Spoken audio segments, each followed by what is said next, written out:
I'm going to mention some comments and questions today, but I'm going to do it a bit different than I usually do in regards to the reading of other people's money and how the bankers use it by Louis Brandeis. And part of the reason I'm going to do it is because if I'm correct, today is one day after the 6th month anniversary of the death of Justice Ruth Bader Ginsburg.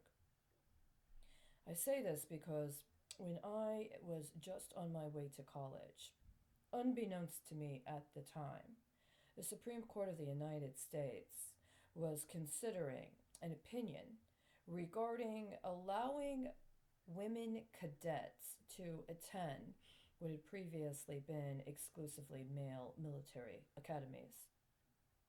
When I was in high school, I went to a high school aboard a military base.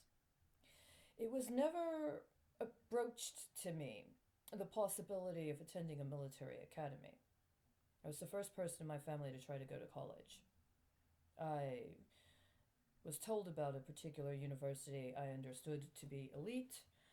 I applied early admission. I was accepted immediately. I decided to move forward on that possibility. But during my first year of college, one of the things that came up was my desire to go to a naval academy, specifically to go to the Annapolis Naval Academy. In high school and senior year, some of the other students had talked about applying to military academies. And somehow I had this awareness that there was a lot of consideration regarding who would be considered an appropriate candidate for such an endeavor. Now, my understanding is that the first opinion that Justice Bader Ginsburg wrote on the Supreme Court was in consideration of that case. I did not know about that for 20 years. For 20 years, I did not know that her first opinion as a justice of the Supreme Court was one that factored very, very centrally into my life and what I understood the options for my life were at the time that case was being considered and at the time that case was being decided. Plenty of people knew. It didn't come up in conversation. I mention this today because one of the things that I understand from this is the very specific relationship that he speaks of here. Bankers taking care of themselves. This is one of those things they discuss. You have to be able to take care of yourself before you can take care of others. And it's one of the reasons why I think it's also appropriate to discuss something that happened a little bit later on in the life of Louis Brandeis that I was apprised of within the last month. Mr. Brandeis, because at the time he would have been Mr. Brandeis, had a significant network of friends and had a long-time friendship with somebody who also himself later became a justice of the Supreme Court. They would correspond with each other, and in one of these correspondences, they were discussing their relationship and feelings on the New Deal. Now, I have other discussions about this, including audio files that I made at the time I first read the information concerning the considerations that Mr. Frankfurter and Mr. Brandeis had.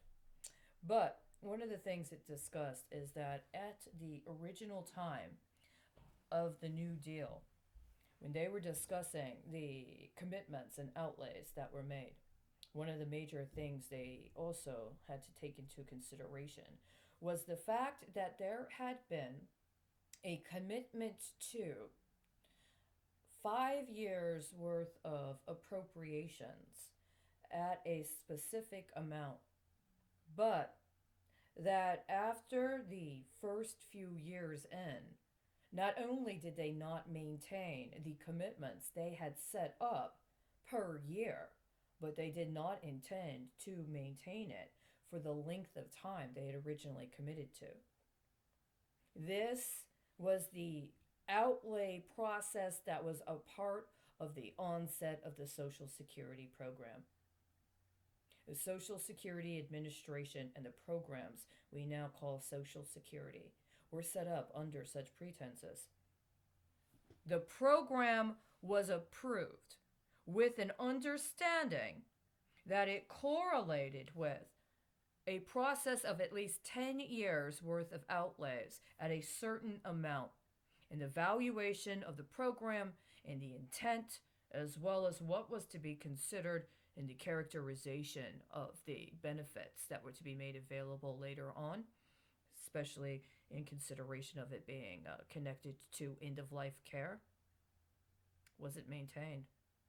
Congress did not deliver on the commitments it agreed to when it agreed to the package associated with the approval of Social Security from the beginning. And that is why at this point in time, I cannot and will not approve of anything further in my personal life or my personal endeavors being diverted to Social Security. Same thing is happening right now. The same thing is happening right now. The government is taking on obligation it has absolutely no intent to deliver on. And the evidence is that they refuse to even engage a constitutional process around this year's budget. Much like last year, they refused to engage a constitutional process around the federal budget. These things have long-term implications. We're going on more than 50, 60 years since the government defaulted on the original obligations it set up in connection with the Social Security program. It doesn't want to admit that. It doesn't want to deal with that. And at the same time, we have a situation where members of the banking establishment and the financial services community are more than well aware of these shortcomings and allow themselves to be availed of opportunities at the expense of the rest of us in exchange for their silent complicity on that specific matter, while they also attempt to compel silent complicity from Congress and others on the profundity of crimes they feel they're entitled to get away with. I don't support that either. I'm going to maintain my readings of other people's money as long as the book is around. It would seem we have finished chapter 6, and we are going to be moving on to chapter 7, Big Men and Little Business. I am not going to be doing these readings over the weekend. I'll see you on Monday.